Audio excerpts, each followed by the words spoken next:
Om Namo Bhagavate Vasudevaya.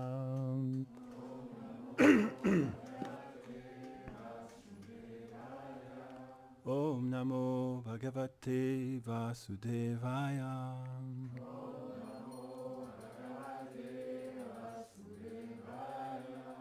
Om Namo Bhagavate Vasudevaya.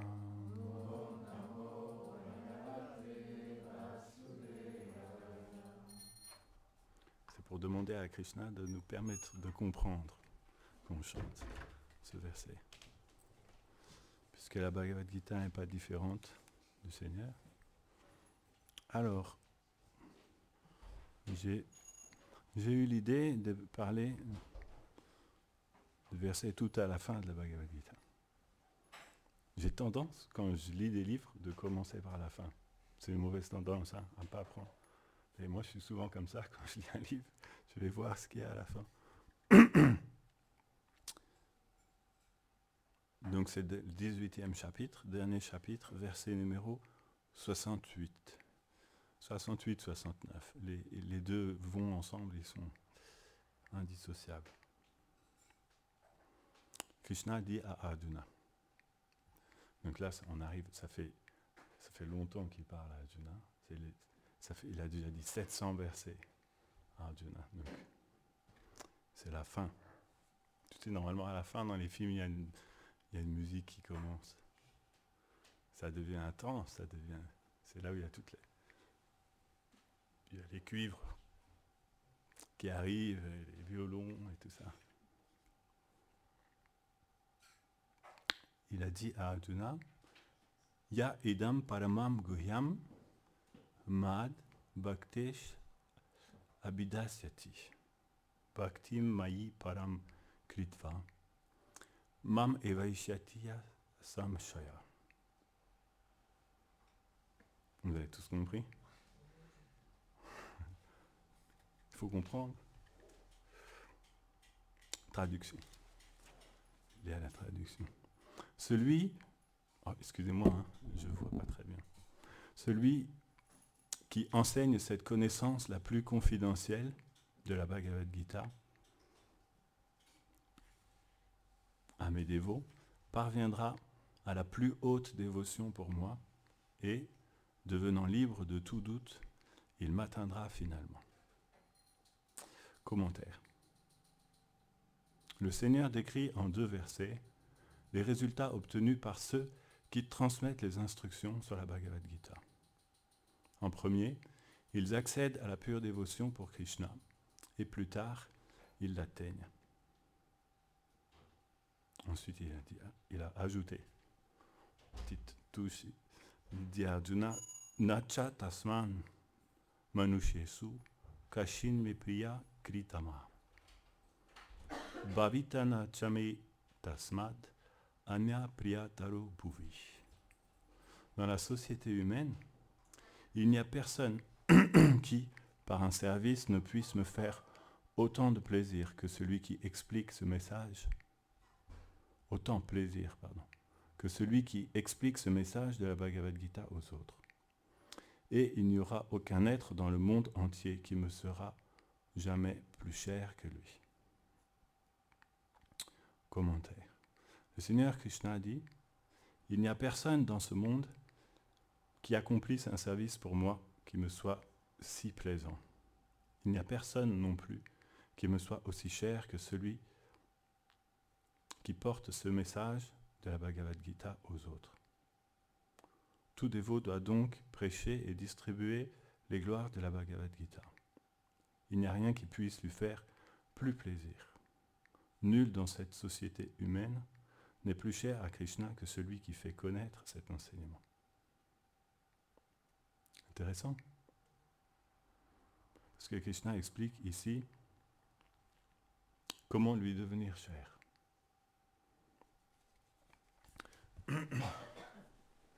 Ok, interesting subject.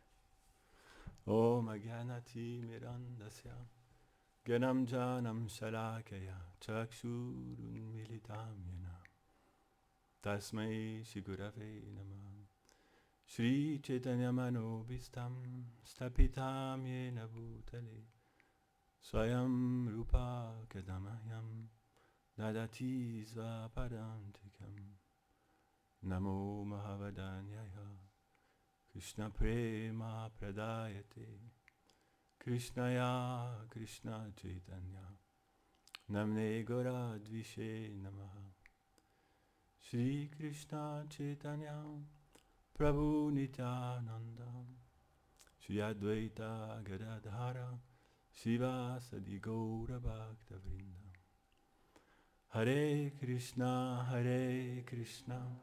Krishna Krishna Hare Hare Hare Rama Rama Rama Hare Hare Vanshakalpatarubhyascha Kripa Sindhubhya eva cha Patitanam Pavanebhyo Vaishnavebhyo Namo Namaha Mukam Karoti Vacharam Pangum Langayate Girim Yat Kripam Tamaham Vande Shiguru Dinataranam. On récite ces versets pour demander les bénédictions en fait de nos maîtres qui nous ont transmis cette connaissance pour pouvoir essayer de retransmettre sans le déformer ce qu'ils nous ont donné si généreusement. Donc ici Krishna explique à Arjuna que celui qui explique cette connaissance aux autres, il met très cher. C'est quelque chose qui touche beaucoup mon cœur, il le dit. Et celui qui fait ça, il va développer une dévotion pure pour moi. Et après, en plus de ça, il va m'atteindre. Donc Krishna explique ici comment faire pour l'atteindre. Et pour surenchérir, il dit « Et jamais personne ne me sera plus cher que lui ». Donc il appuie vraiment sur le point pour mettre l'accent sur le fait que c'est quelque chose qui lui fait vraiment plaisir, qu'on apporte cette connaissance aux autres. Quelle connaissance? La connaissance qu'il vient d'expliquer dans la Bhagavad Gita. Parce que lui-même est venu pour faire ça. C'est ce qu'il vient de faire en fait, de donner cette connaissance à Arjuna. Krishna est venu exprès pour transmettre cette connaissance à tous les êtres vivants. Parce que il perçoit la souffrance des êtres qui se sont déconnectés de lui. Et il veut essayer de ramener tout le monde dans la félicité de sa compagnie. Qu'est-ce que Krishna a dit à Arjuna dans la Bhagavad Gita? Il a dit beaucoup de choses. Tellement de choses. Comment on pourrait résumer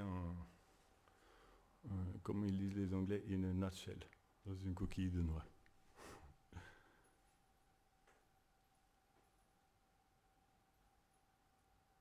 Il a expliqué à Arjuna, comment il a dit ça?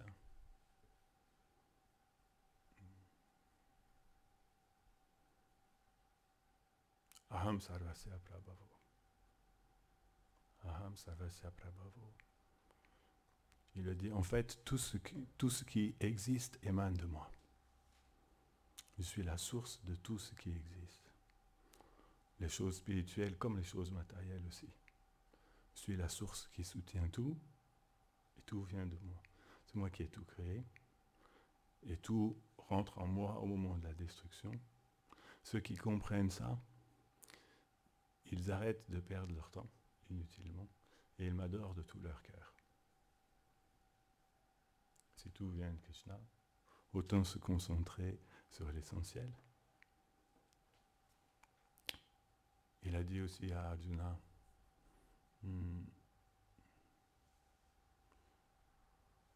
Ishvara sarva bhutanam riddeshe arjuna tirstati. il a dit, et en plus, non seulement tout ce que tu peux voir dans ce monde vient de moi, tout est mon énergie, je suis partout présent, je soutiens toutes choses. Par exemple, quand on se lève, quand on marche, hein, qu'est-ce qui nous permet de tenir debout? Qu'est-ce qui nous permet de tenir debout quand on marche dans la rue? On pourrait dire c'est nos jambes, nos genoux. Mais ce n'est pas nos genoux. C'est Krishna qui est dans notre cœur, qui nous permet de nous tenir debout. S'il arrête de nous permettre, on s'écroule aussitôt sur le trottoir. La tête dans le caniveau. On ne peut pas. Même lever notre petit doigt, on ne peut pas sans le consentement de Krishna. C'est ça qu'il a expliqué à Arjuna dans la Bhagavad Gita. Il a fait voir à Arjuna à quel point il était absolu. À quel point il n'y avait pas un brin d'herbe qui bouge sans sa volonté. C'est très inédit comme concept parce que souvent, les gens ont un concept partiel de Dieu, pas un concept absolu. Donc ils ont créé une idée fantasmagorique qu'on appelle Satan. Qu'il y a Dieu et Satan qui se battent. Des fois le bien emporte, des fois le mal. Mais si Dieu est tout-puissant, il ne peut pas y avoir quelque chose qui aille contre sa volonté.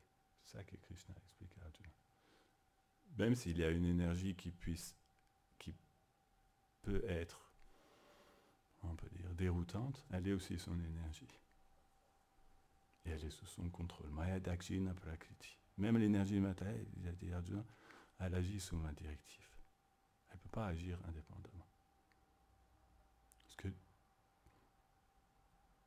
tout ce qui est sous la volonté de l'être absolu. C'est ça le message qu'il a dit dans Bhagavad Gita. Il a dit à Arjuna,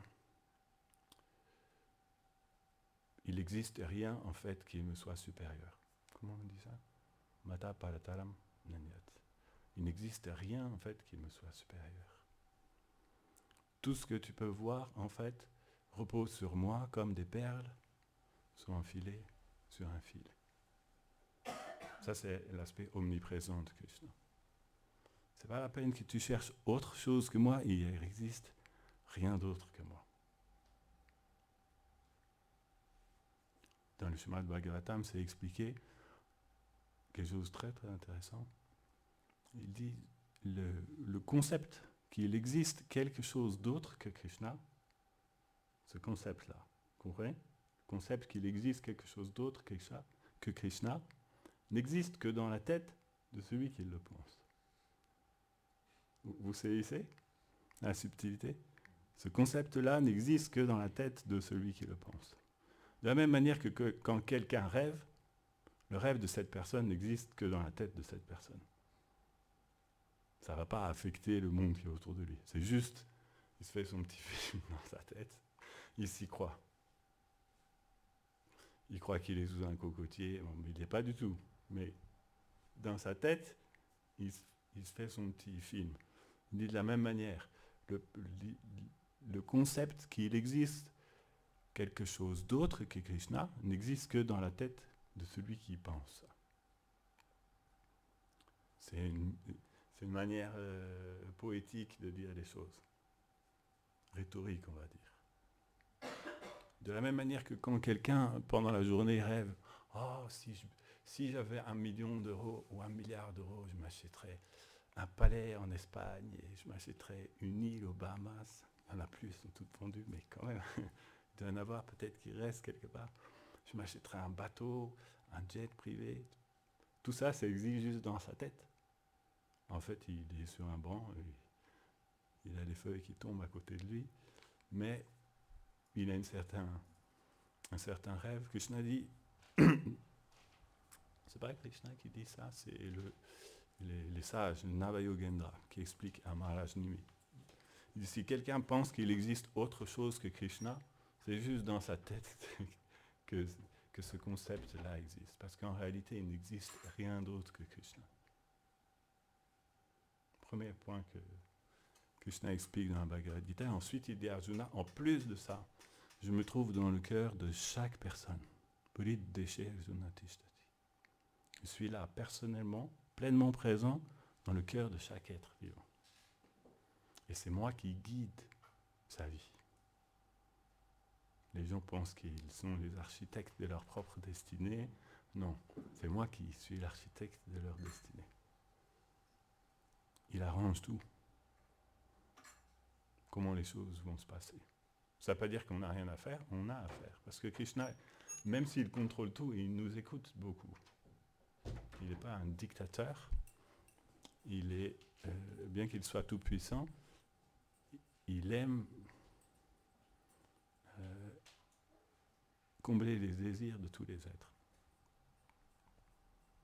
Et après ça, Krishna a dit à Arjuna, mais la forme que tu vois maintenant devant toi, cette forme-là est très très très rare à contempler.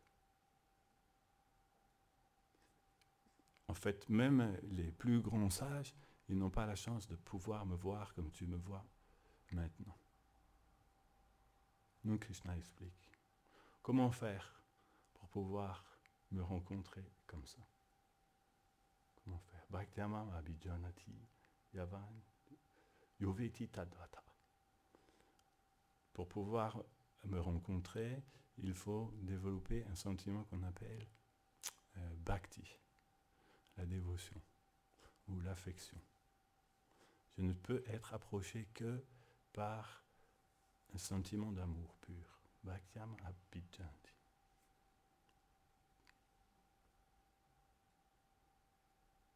Pas en faisant des austérités, pas en apprenant tous les versets, pas en suivant toutes les règles, simplement par la voie de l'amour pur. Dans ton cœur, man, mana, pense tout le temps à moi.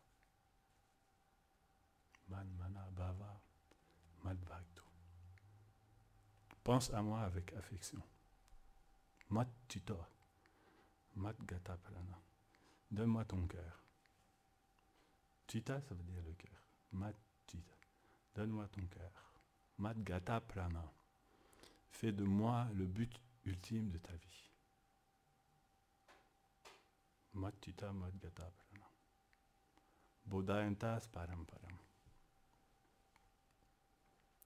Krishna a expliqué toute cette connaissance. On est dans Bhagavad Gita. Il y a un chapitre qui s'appelle la connaissance confidentielle. Ensuite, il y a un autre chapitre qui s'appelle la connaissance encore plus confidentielle. Et il y a un troisième chapitre qui s'appelle la connaissance la plus confidentielle. Et petit à petit, Krishna augmente et il explique à Arjuna des choses de plus en plus profondes, de plus en plus merveilleuses. Et à la fin, il dit, si tu transmets cette connaissance aux autres, alors tu développeras cet amour dont je t'ai parlé pour moi. Il va apparaître dans ton cœur. Il va grandir. Et ensuite, tu m'atteindras. Parce que ça me touche beaucoup. Lui-même est venu personnellement pour faire ça. C'est le message de la Bhagavad Gita aussi. Krishna dit à Arjuna, il dit, comment il dit ça?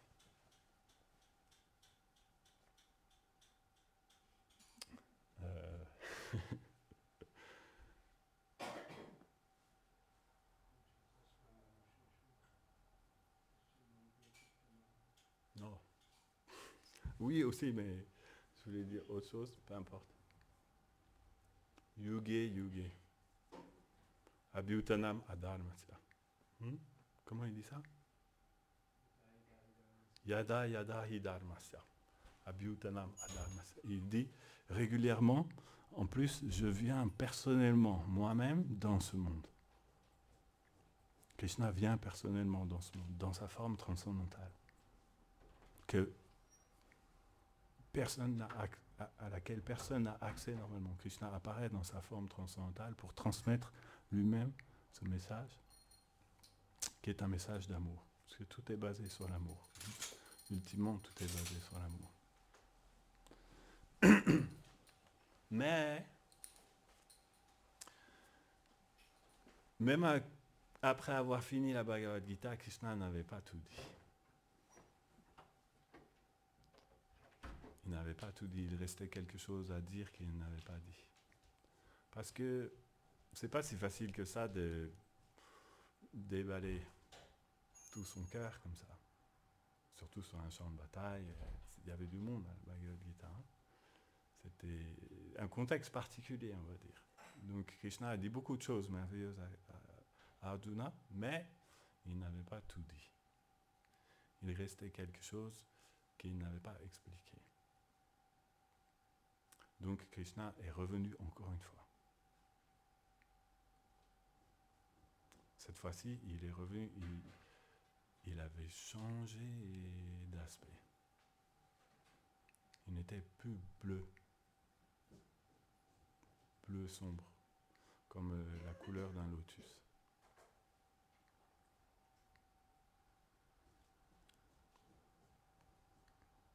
Il n'était plus bleu.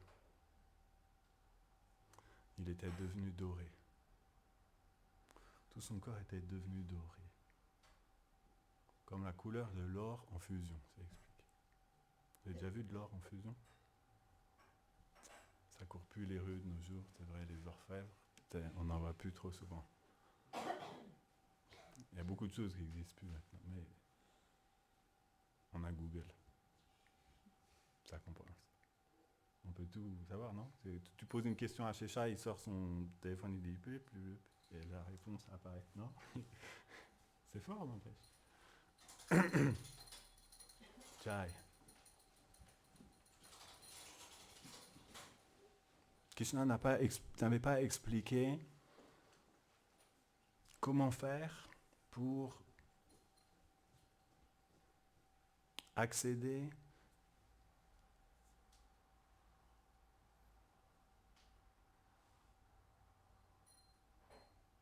à l'amour le plus pur qui existe. Et il se dit quand même, je voudrais aussi pouvoir leur donner ça. Je voudrais aussi que tout le monde puisse comprendre ça. Enfin, ceux qui pourront comprendre.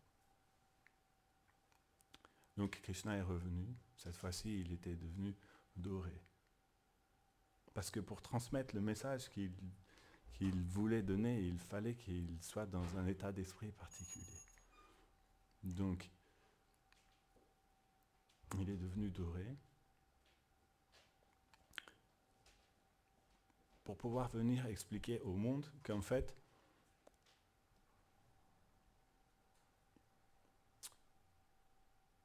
je ne sais pas comment expliquer ça, mais il faut toujours bien tourner les phrases. En parallèle de lui, pardonnez-moi mon expression, mais essayez de comprendre.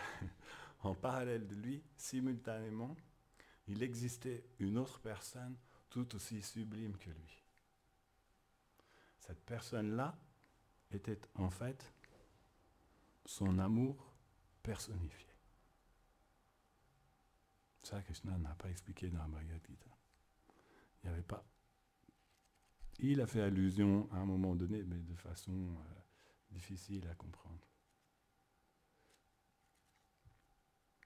Mais il voulait expliquer clairement.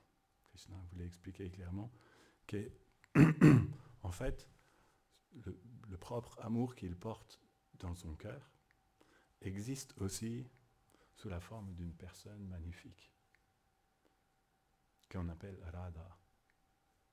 Et Krishna voulait expliquer un petit peu la nature de l'amour de Radha. Il voulait expliquer comment, en fait, lui-même vivait les choses. Comment, dans son royaume éternel, les choses se passent. Et qu'est-ce qui l'animait, lui, en tant que Krishna? Qu'est-ce qui fait que Krishna vient sur Terre donner ce message? Pourquoi est-ce qu'il manifeste tous ces univers? Pourquoi est-ce qu'il entre dans le cœur de chacun? Pourquoi est-ce qu'il guide la vie de chacun? Pourquoi? Qu'est-ce qui anime Krishna? Ça, il n'avait pas expliqué. Donc Krishna, il a pris le sentiment de Radha. c'est difficile, je suis obligé de faire des coups. Parce que c'est très long à expliquer, mais essayez de me suivre. Je prie Krishna qu'il puisse vous permettre de me suivre. S'il vous permet de me suivre, vous pourrez me suivre. Sinon, je parle dans le vide, mais c'est pas grave, on essaye quand même.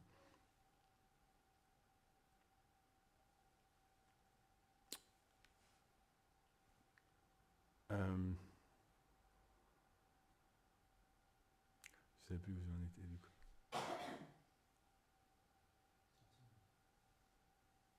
Donc il a pris ce sentiment pour pouvoir lui-même comprendre quelle était la nature de son amour personnifié. Et il est devenu lui aussi doré, puisque éternellement Radha est dorée. Donc cette fois-ci, il est devenu doré. C'est comme s'ils se sont combinés tous les deux ensemble. Et une fois combinés tous les deux ensemble, il a décidé maintenant de révéler quel était cet amour qui l'animait. Qu'est-ce qui animait sa vie, qu'est-ce que lui-même recherchait.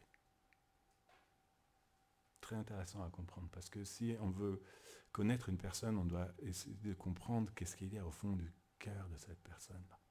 Le but ultime de la vie, c'est de comprendre le cœur de Krishna. Si quelqu'un comprend ce qu'il y a dans le cœur de Dieu, il a tout compris. Il ne reste plus rien d'autre à comprendre. Il y a un verset des Upanishads qui dit ça. Si quelqu'un rencontre Krishna, il a tout obtenu. Il n'a pas besoin d'obtenir quelque chose d'autre. Et si quelqu'un comprend ce qu'il y a dans le cœur de Krishna, il a tout compris. Tout le reste, c'est subsidiaire. Ça a peu d'importance par rapport à ça. Shiva Maharaj disait, le pèlerinage ultime, c'est le pèlerinage qui nous amène jusque dans le cœur de Dieu. Pour comprendre qu'est-ce que Dieu a dans son cœur. Intéressant, non, quand même. C'est intriguant. Et il a décidé de distribuer cette chose qui l'anime, qu'on appelle prema.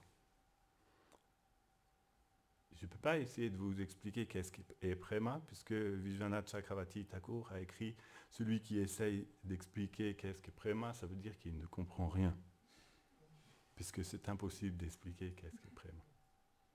Il dit c'est le pire idiot qui existe, celui qui essaie d'expliquer qu'est-ce qu'est prema, puisque c'est impossible d'expliquer qu'est-ce que prema. Prema ne peut pas s'expliquer par des mots. Donc je ne vais pas essayer. En même temps, je suis obligé quand même. Même si je dois devenir un idiot, peu importe. Et pour pouvoir expliquer la nature de cet amour, il est venu transmettre quelque chose qu'il n'avait pas transmis à Arjuna. Il est venu transmettre ce qu'on appelle Shri Harinam Sankirtan. Il nous a donné, il a donné au monde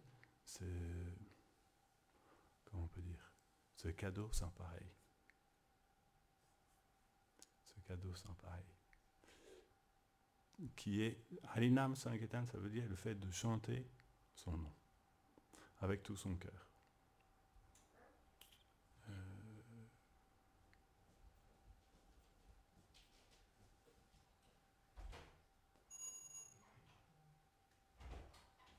De chanter son nom avec tout son cœur. Je cherchais quelque chose, mais les versets en sanskrit s'enfuient de ma tête petit à petit. J'arrive plus à les retrouver. Il est venu nous donner cette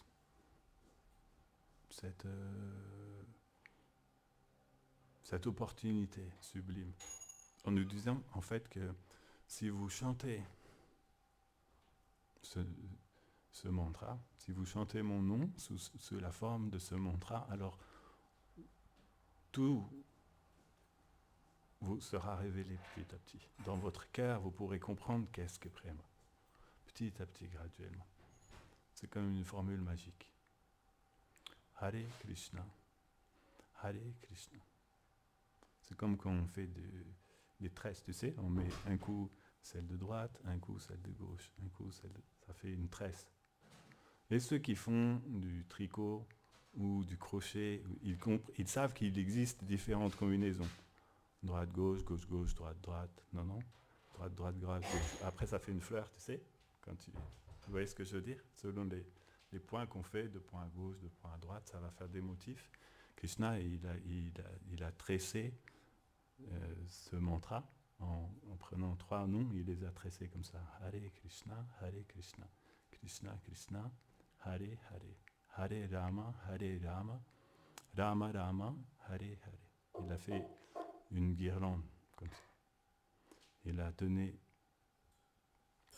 il a donné au monde en nous disant qu'en fait, avec ce chant-là, la nature de ce qui m'anime sera révélée dans votre cœur, petit à petit, graduellement. Voilà, j'ai essayé de dire quelque chose, c'était difficile, dans une petite coquille de noix, 30 minutes. Mais, c'est pas grave, c'est, comment on dit, qui ne tente rien n'a rien. Jai, si Hare Krishna.